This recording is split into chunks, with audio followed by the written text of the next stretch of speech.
La palabra juicio está ligada a la palabra justicia.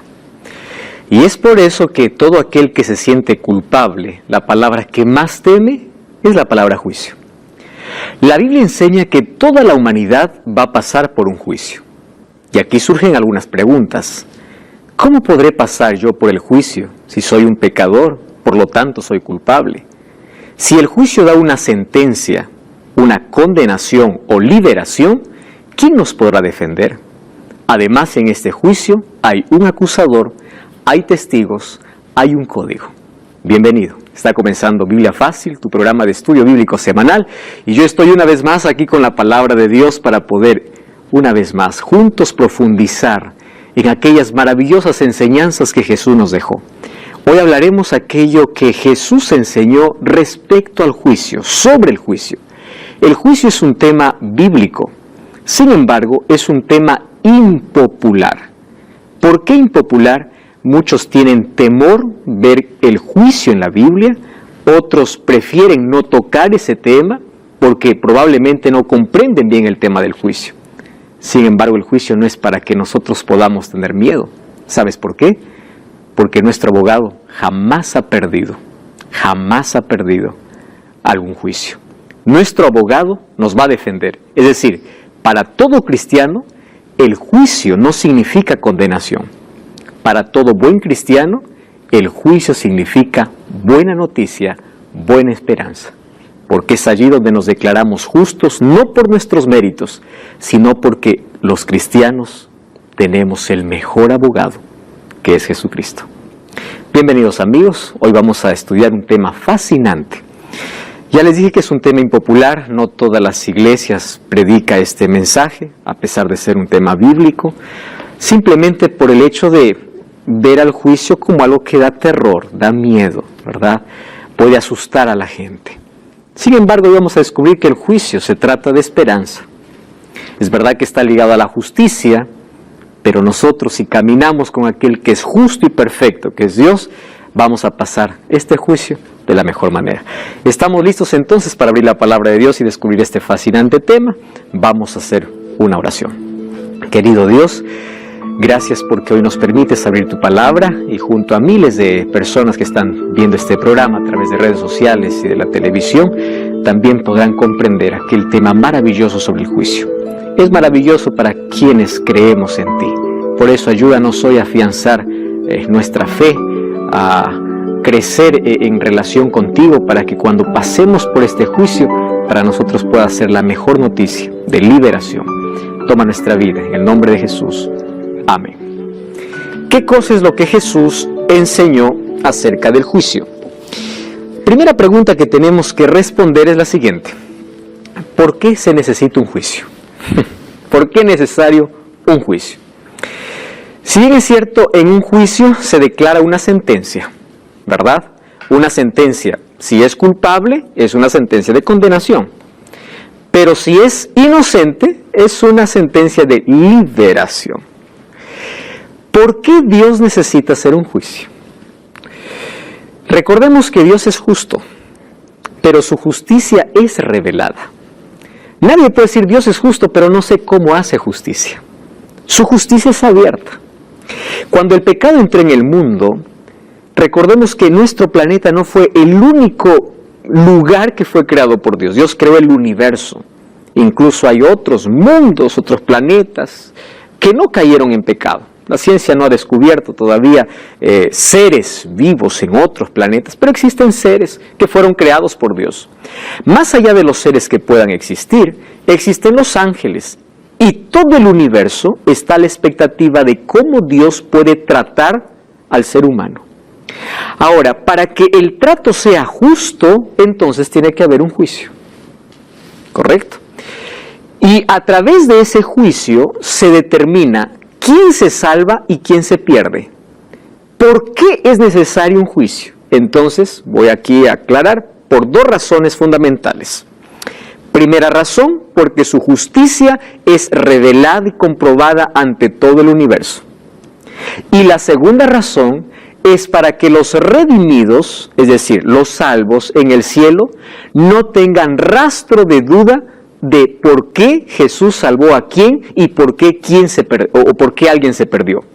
Porque resulta que en el cielo llegaremos y empezaremos a buscar a ciertas personas que creemos que van a estar allá, pero no los encontraremos.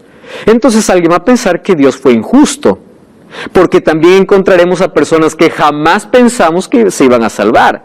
¿Ustedes imaginan el encuentro que tendrá en el cielo Esteban y Pablo? Saulo estaba mirando cuando Esteban moría. Esteban moría como un mártir cristiano por Jesús, y Saulo consentía la muerte de Esteban. Y Esteban murió sin saber que Saulo se arrepintió.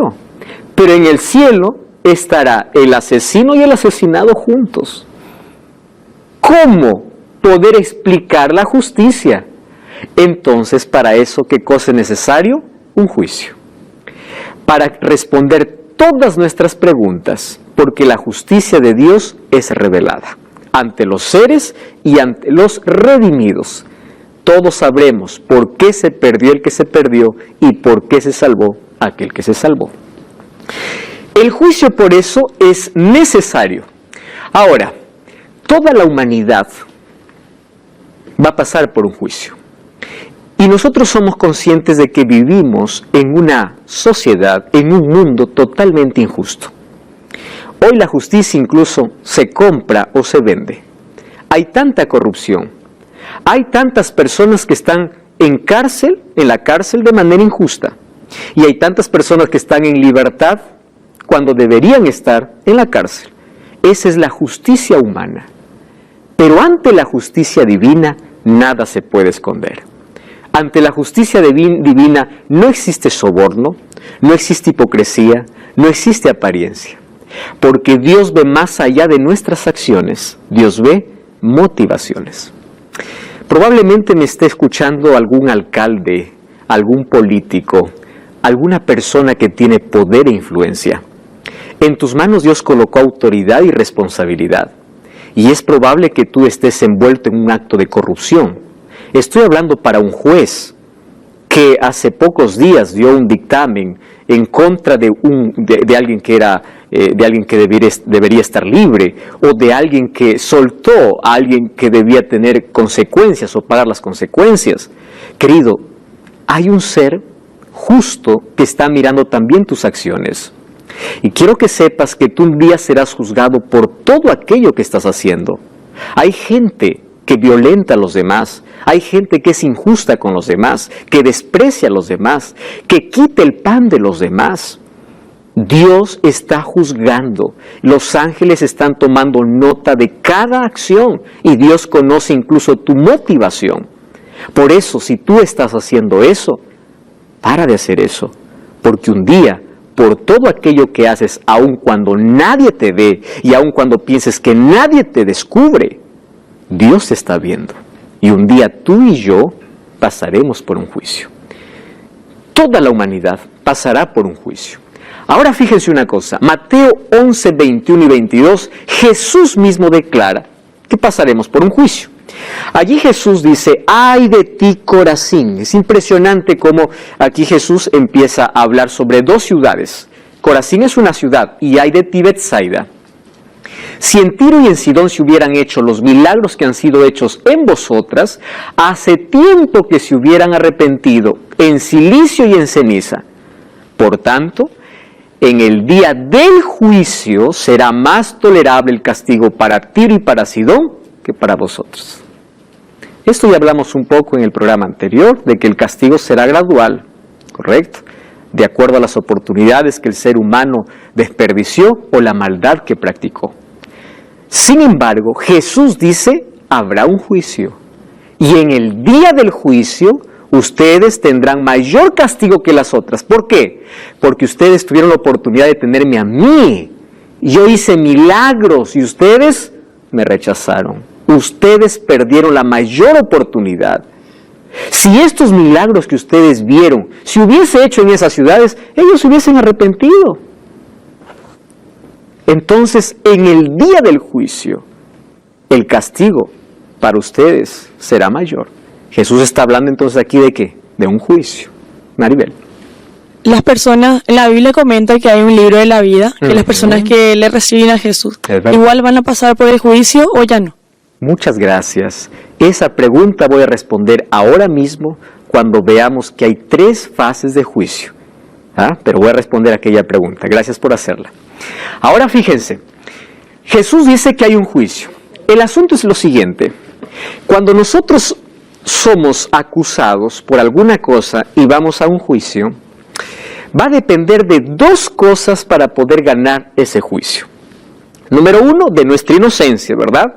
Pero número 2, de nuestro abogado y de quién es el juez. ¿Es así o no? Porque tú puedes ser inocente, pero si tienes un mal abogado, en lugar de salvarte puede condenarte. Y si el juez no te conoce, también. Ahora fíjense, para muchos puede parecer mala noticia el juicio, pero ¿cuál es la buena noticia? La buena noticia la encontramos en Juan 5:22.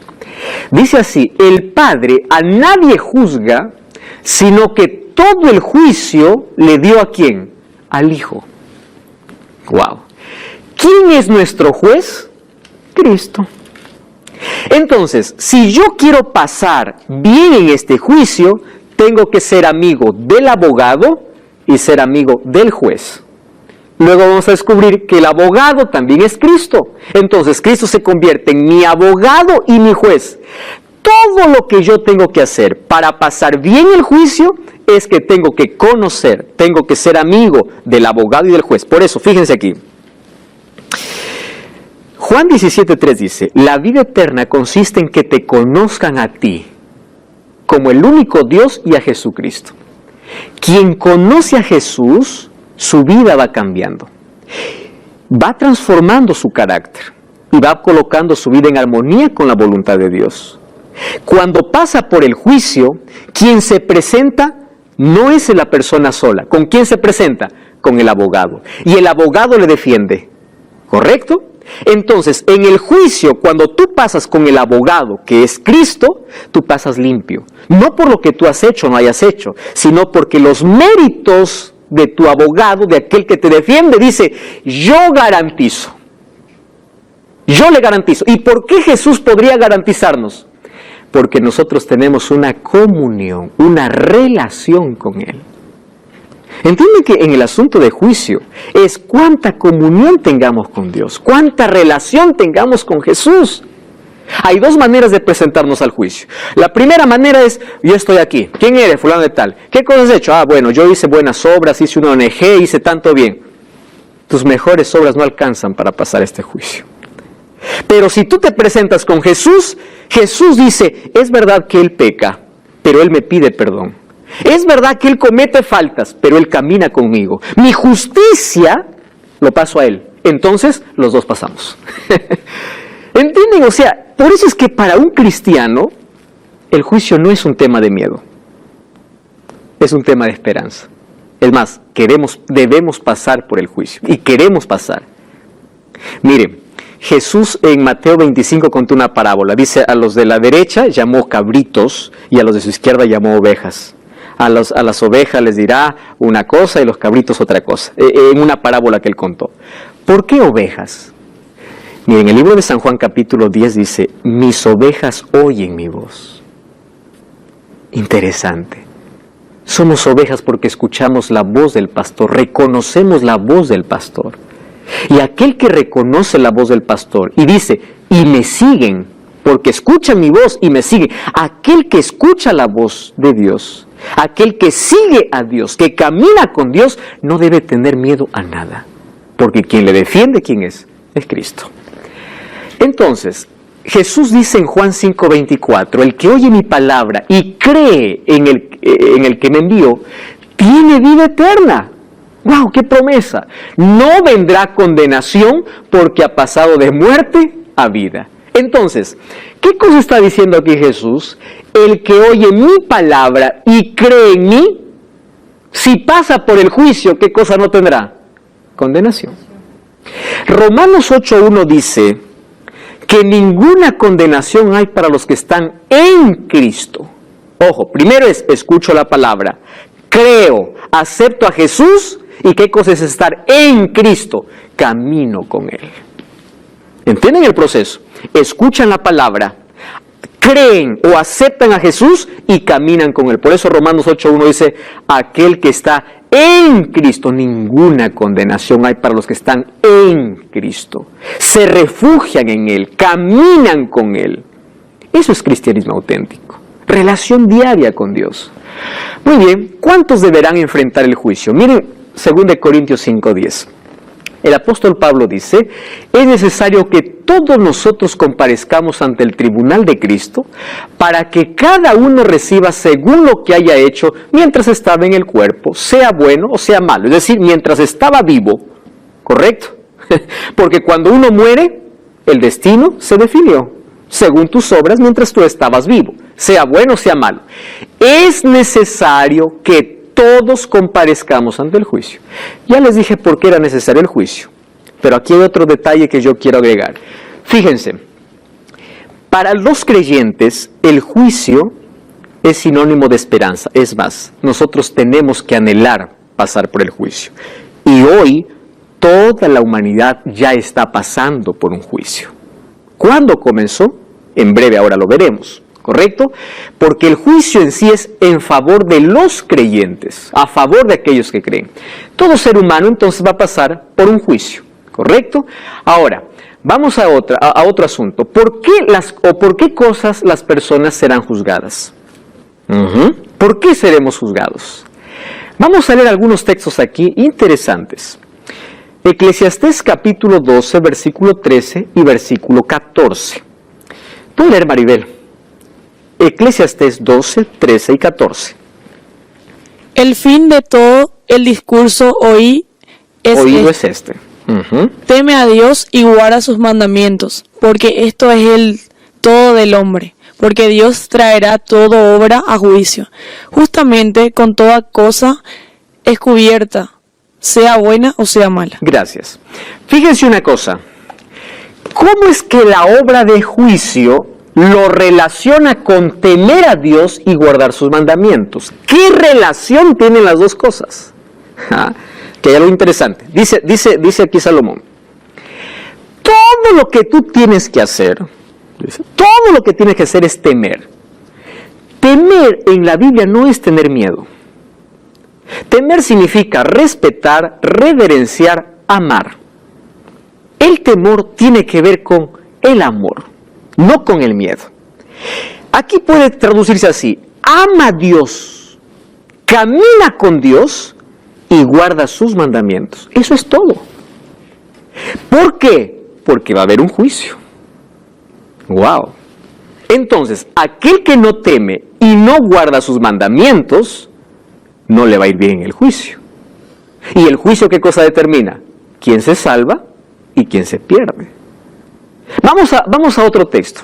Miren acá, Mateo 12, 36 y 37. Yo os digo, esto está diciendo Jesús, que de toda palabra ociosa que hablen los hombres, de ella darán cuenta, ¿cuándo? El día del juicio. Hasta de nuestras palabras, porque por tus palabras serás justificado y por tus palabras serás, ¿qué cosa? Condenado. Presten atención aquí. Todos nosotros sabemos que somos salvos por gracia. ¿Estamos de acuerdo con eso? Pero seremos juzgados por obras.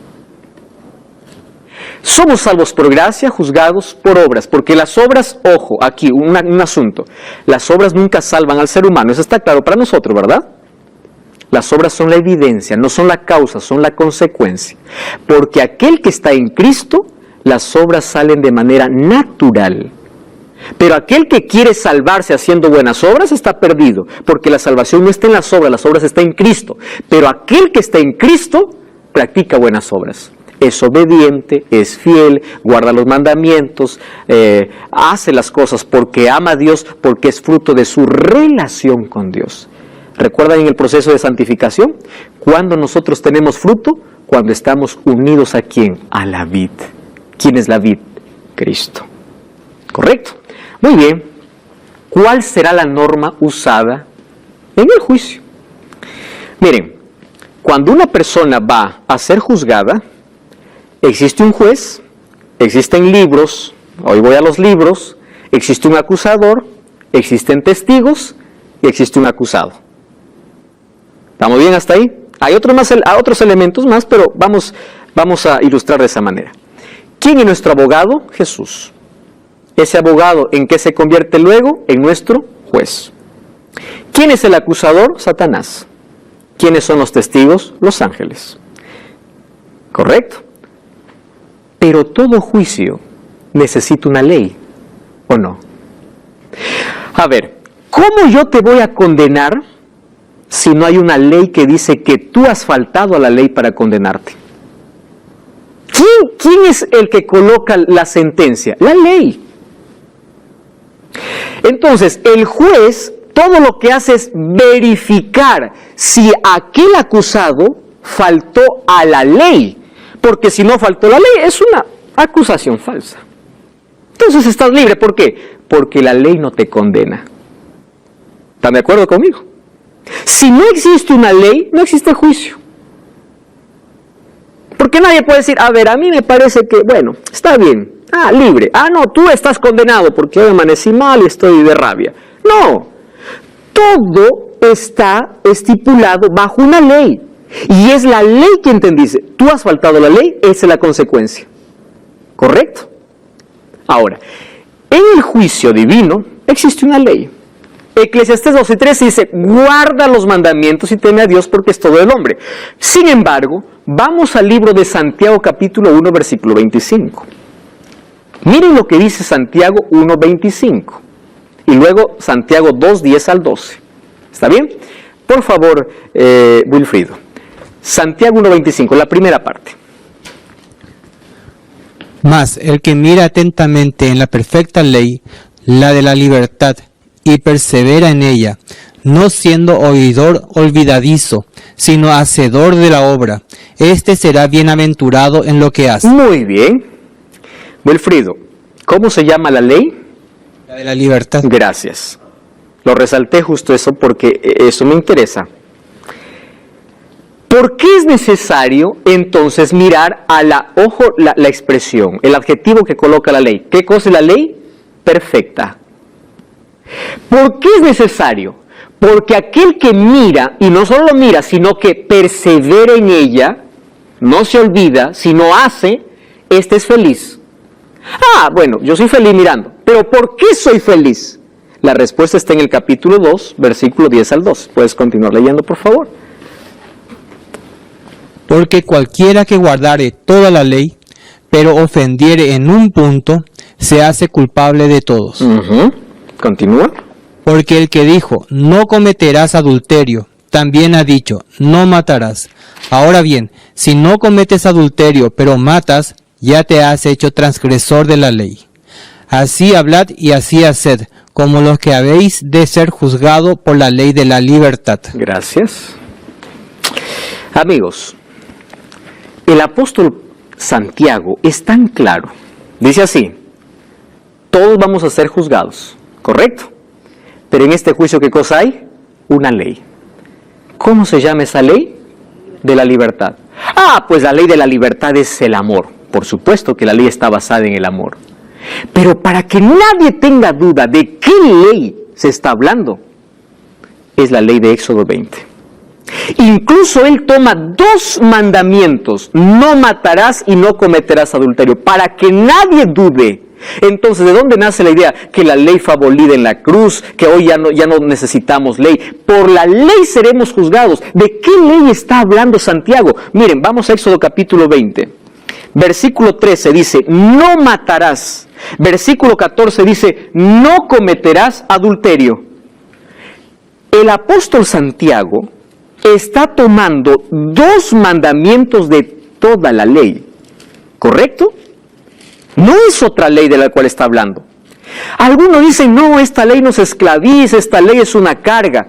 ¿Qué cosa dice Santiago? Esta ley nos liberta.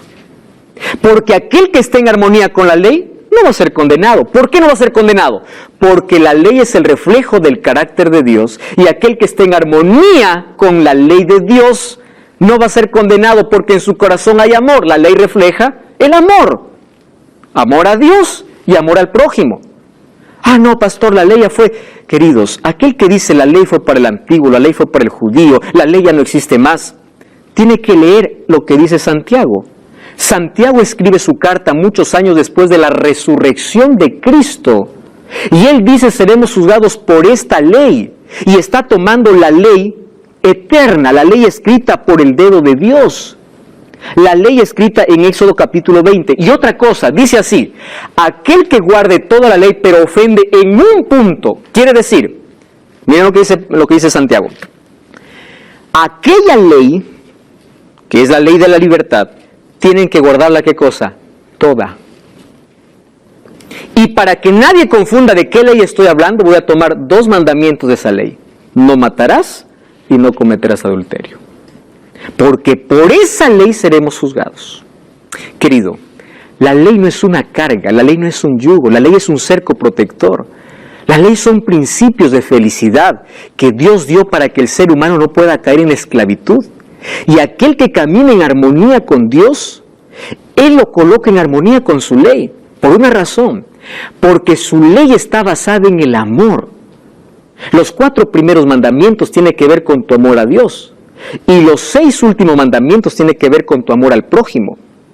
No existe juicio sin ley. Entonces la ley es el código por el cual tú y yo seremos juzgados.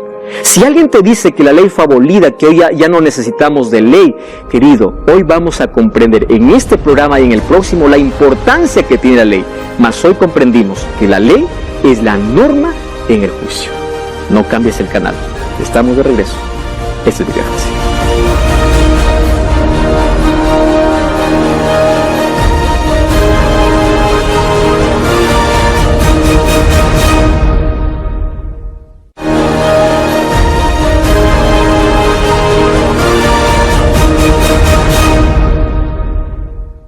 Estamos de regreso, esto es Biblia Fácil, ya sabes que puedes adquirir todo este contenido totalmente gratis a través del curso bíblico Enseñanzas de Jesús. Escríbenos ahora mismo a nuestro WhatsApp, más 55 12 98 100 14 60 y adquiérelo ahora mismo. Si estás en Sudamérica, recibirás en formato físico, fuera de Sudamérica en formato digital. Es un curso a todo color, donde están todas las enseñanzas que estamos aquí conociendo a través del estudio de la Biblia. Solicítalo ahora mismo, ahí ya tienes nuestro número de WhatsApp. Estamos hablando acerca del juicio, y ya vimos que en ese juicio tenemos un abogado, un juez, hay un acusador, hay testigos, pero también hay un código. Nadie te puede declarar culpable, ojo con lo que estoy diciendo, nadie te puede declarar culpable si no hay una ley que te diga que eso es malo. Por ejemplo, yo voy dirigiendo y no veo semáforo. Y yo paso de frente porque no hay una ley. Para mí el semáforo es una ley que me puede decir avanza, detente, correcto. Pero si no hay semáforo, nadie me condena por eso. ¿Cuándo hay una condenación? Cuando yo me paso el semáforo cuando está en rojo. El semáforo, el rojo me dice que tengo que parar y yo paso. Entonces yo tengo una multa. ¿Por qué tengo una multa? Porque la ley estipula que yo, cuando estoy conduciendo, cuando el semáforo está en rojo, tengo que parar. Entonces, cuando alguien me dice, tienes que parar porque pasaste la calle, ¿qué tengo que parar? ¿Qué tengo que parar? ¿Hay algo que me dice pare? No. Entonces, ¿cómo me juzgas si no hay ley? ¿Están comprendiendo, no? La ley funciona como norma en el juicio. ¿Por qué? Porque Dios muestra su justicia diciendo, tú no te salvas por esto. Ahora, la ley nos salva. Somos salvos por la gracia de Cristo. Pero ¿cuál es el asunto de la ley? Es la evidencia de que yo camino con Dios, de que mi vida esté en armonía con Dios. Por eso es que la ley es llamada ley de la libertad. Dios no esclaviza, Dios liberta. Y piensen conmigo un momento. Aquel que observa la ley es libre. Honra a tu padre y a tu madre, no mates, no cometas adulterio. ¿Cuántos problemas se hubiesen evitado por observar la ley? Entonces, la ley de Dios es una ley de amor, basada en el amor. Es para no caer en la esclavitud del pecado. Es para nuestro bien. Y aunque parece negativa porque comienza con no, detrás de cada no hay un sí de parte de Dios para protegernos.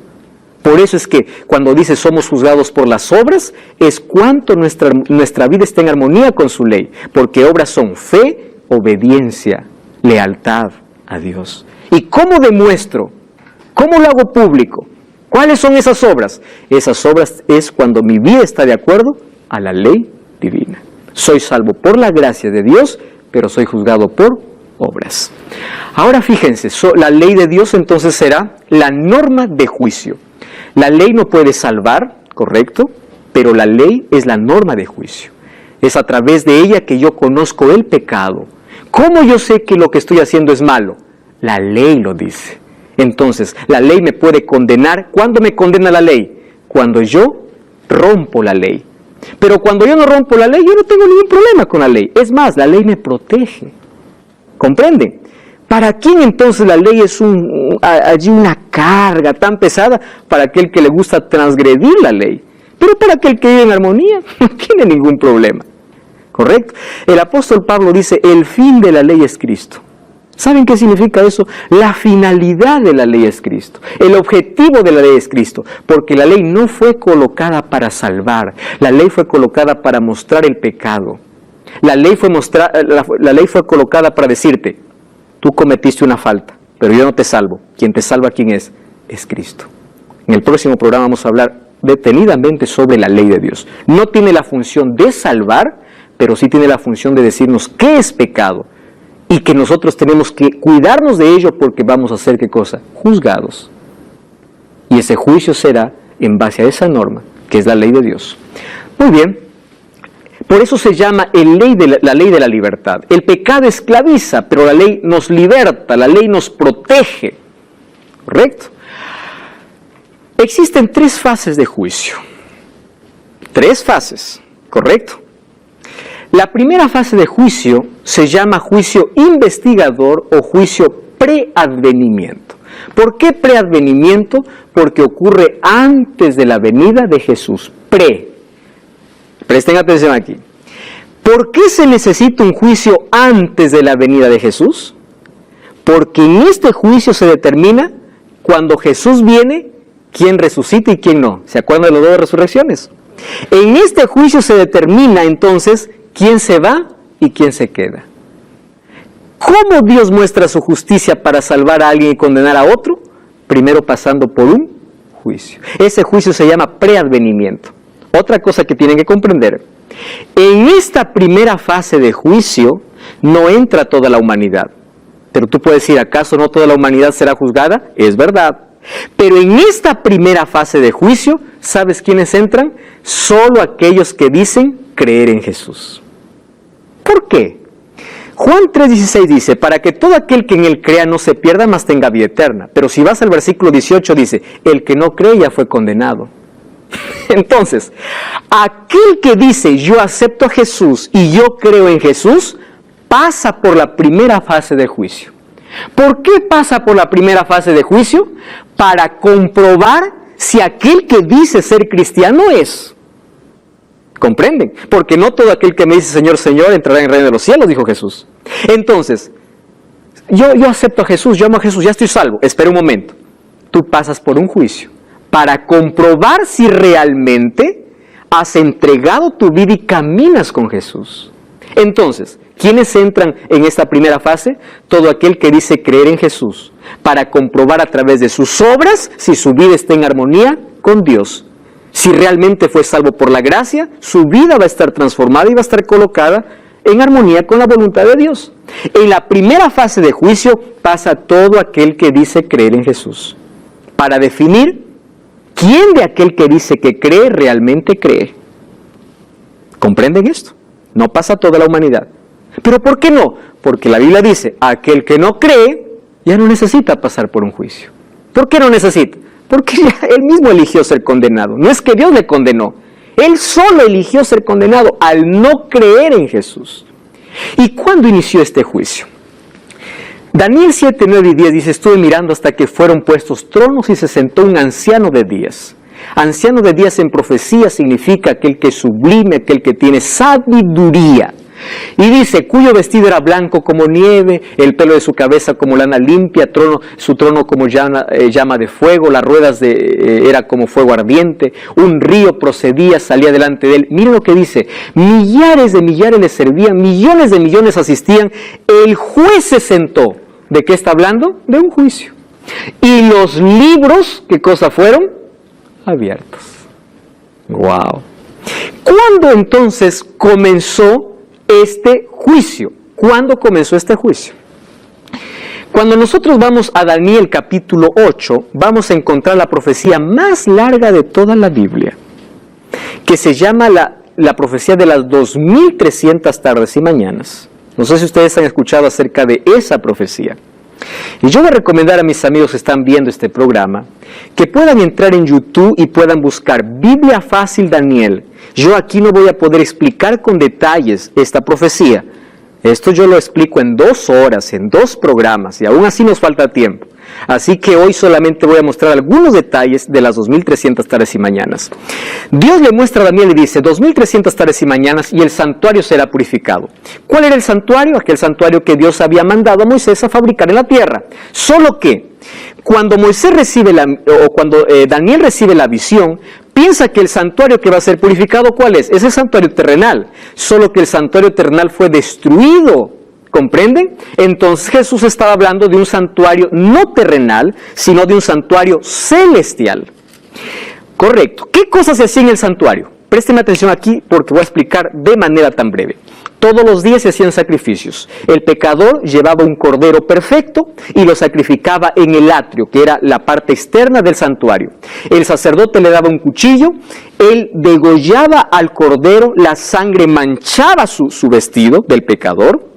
El sacerdote tomaba la sangre y entraba al lugar santo. Y en el lugar santo esparcía 7 veces en las cortinas, porque había una cortina que dividía lugar santo y lugar santísimo. Eso se hacía todos los días, se hacía sacrificio por el pecado y sacrificio por el pueblo, el sistema de sacrificios. Pero una vez al año, que era el 10º día del 7º mes, en el lugar santísimo entraba el sumo sacerdote. Durante todo el año actuaba ¿quién? El sacerdote. Pero una vez al año, 10º día del 7º mes, entraba el sumo sacerdote. ¿Para qué? Para purificar el santuario. Ese acto de entrar al lugar santísimo se llamaba día de juicio. ¿Por qué día de juicio? Porque todos los pecados que habían entrado al lugar santísimo, ¿cómo entraron? Por medio de la sangre del cordero.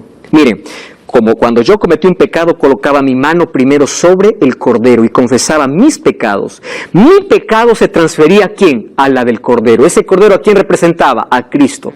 Cuando el sacerdote tomaba la sangre de ese cordero y lo colocaba allí en las cortinas, quiere decir que mi pecado fue transferido al cordero. ¿Y el cordero a dónde lo colocó? Dentro del santuario. Entonces ese santuario tenía que ser purificado, es decir, limpiado, porque todos los pecados que entraron necesitan ahora ser eliminados.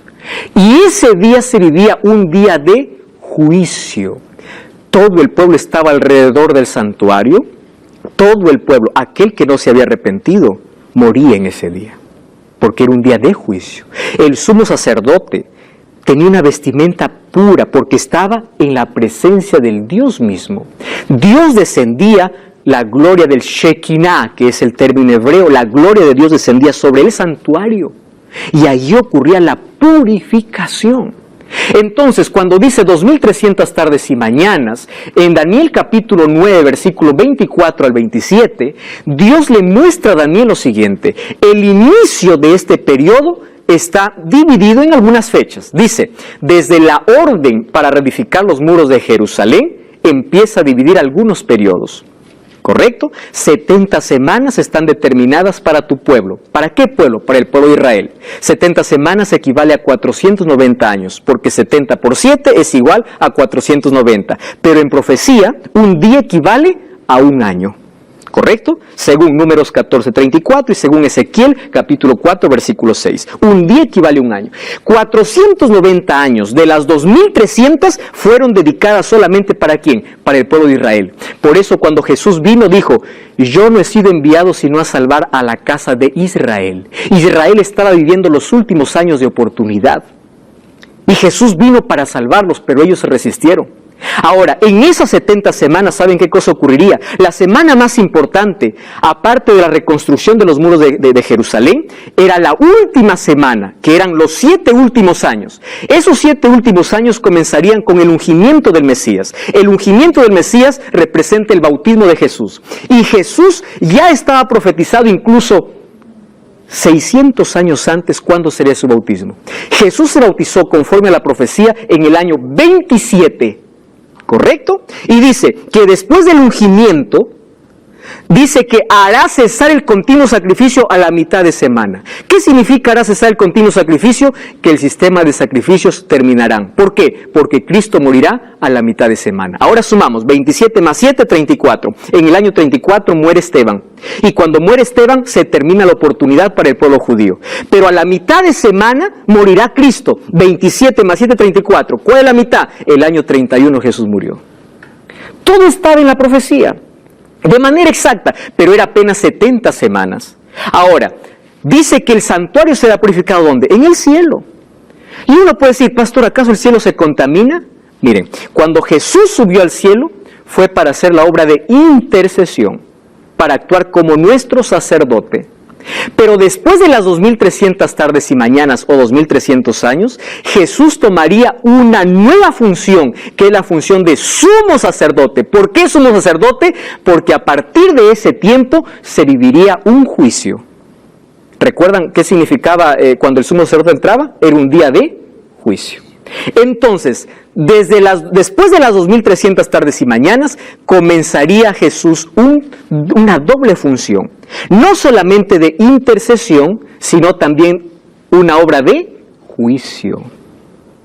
¿Y cuándo se cumplieron esas 2300 tardes y mañanas? Si sumamos el año 457, empezamos a sumar las 70 semanas que fueron para el pueblo de Israel, que terminaron en el año 34. Sumamos entonces 2300 años menos los 490 años que fueron para el pueblo de Israel, nos dan 1810 años.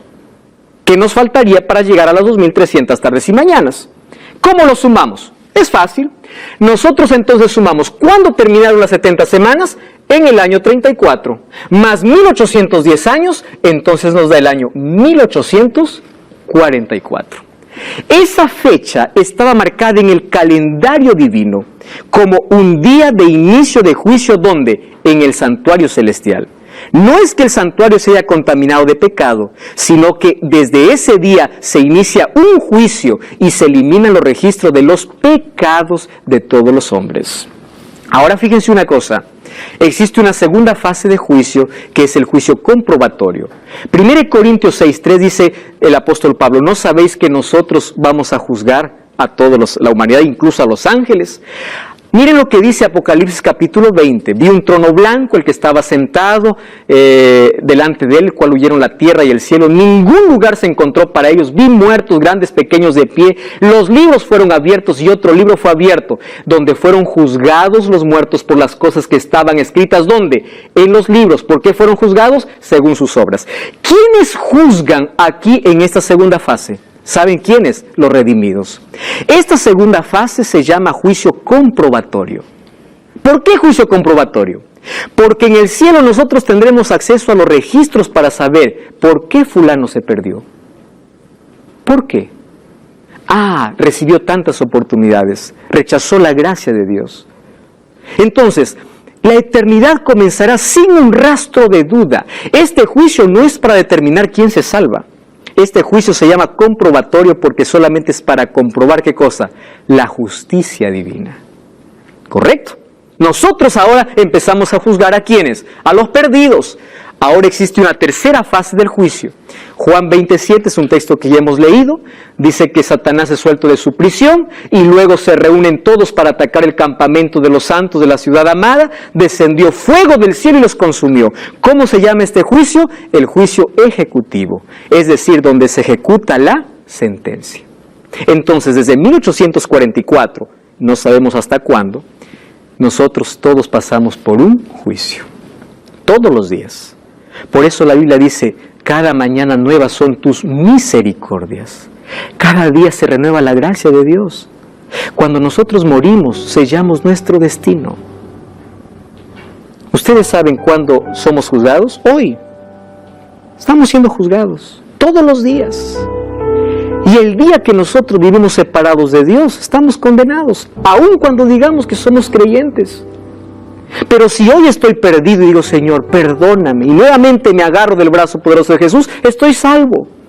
Y yo voy a pasar por el juicio todos los días, porque todos los días mis obras son juzgadas.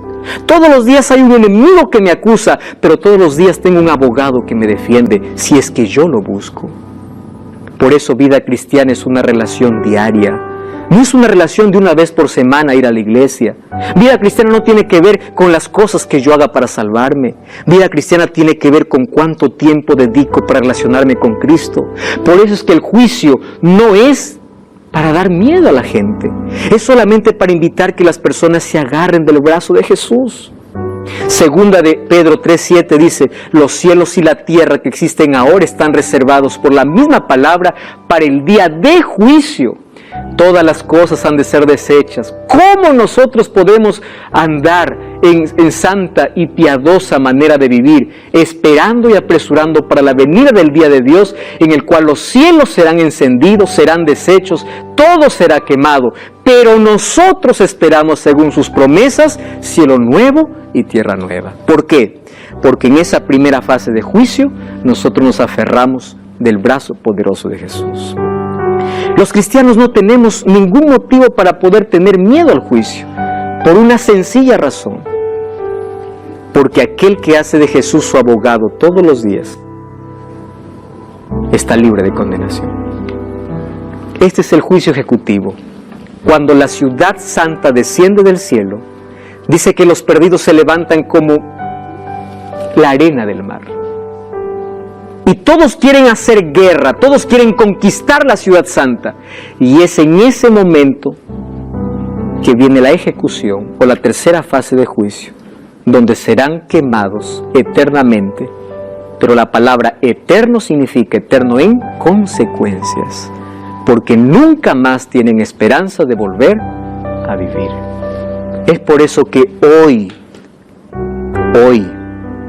es el día para decir a Jesús, Señor, yo quiero que tú seas mi abogado.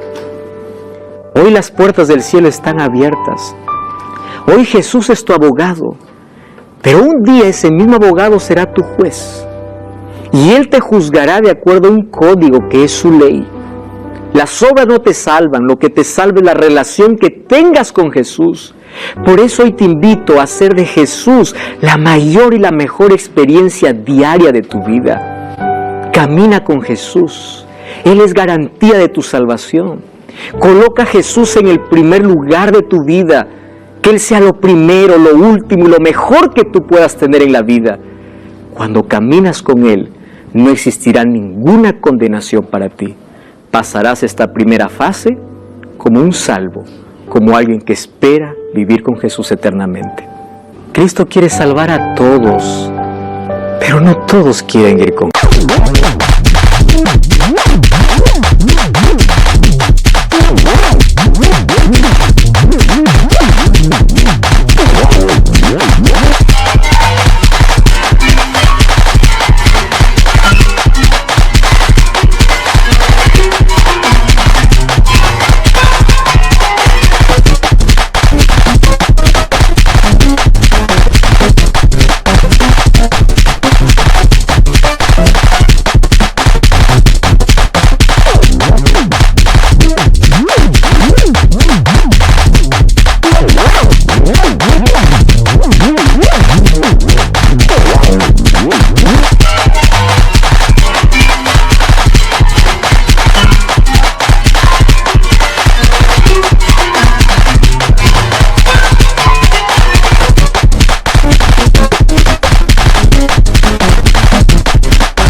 hacerte una pregunta. Si hoy fuese tu último día de vida y hoy murieses, ¿cuál es el destino que has elegido? ¿Estás aferrado a Jesús? Si Cristo tuviese que venir hoy, ¿en cuál de los dos grupos estarás? Oh querido, nuestra vida es corta, nuestra existencia sobre esta tierra es pequeña, pero es suficiente como para poder elegir la eternidad al lado de Jesús. ¿Qué haces perdiendo tu vida en el alcohol, en la droga? ¿Qué haces hundido en la miseria del dolor, sufriendo sin Cristo? Cuando los brazos de Jesús se abren para decirte, yo quiero salvarte. Todos los días somos juzgados. Y si tú sabes que hoy estás condenado, no estás condenado para siempre porque tienes vida. Aférrate a Jesús, haz de Él tu amigo, Él es tu abogado. No importa la miseria donde has caído, Cristo te levanta, renueva tu vida, transforma tu vida, coloca tu vida en armonía con su ley, porque por su ley serás juzgado y Él te salvará. ¿Quieres hacer de eso tu experiencia hoy? Queremos nosotros también que Dios pueda tomar nuestra mano, Dios pueda ser nuestro abogado y defensor. Vamos a orar. Querido Dios, entregamos nuestra vida y hoy queremos aferrarnos a ti, entregarnos a ti. Aceptamos a Jesús como nuestro Salvador y queremos tener una experiencia maravillosa de caminar todos los días con Jesús, porque Él es nuestra única garantía de salvación. A partir de hoy, que cada día podamos renovar nuestro compromiso contigo y aceptar la gracia que nos das. En el nombre de Jesús. Amén. Gracias por acompañarme en este programa. Te espero la próxima semana con Biblia en mano, aquí en Biblia Fácil.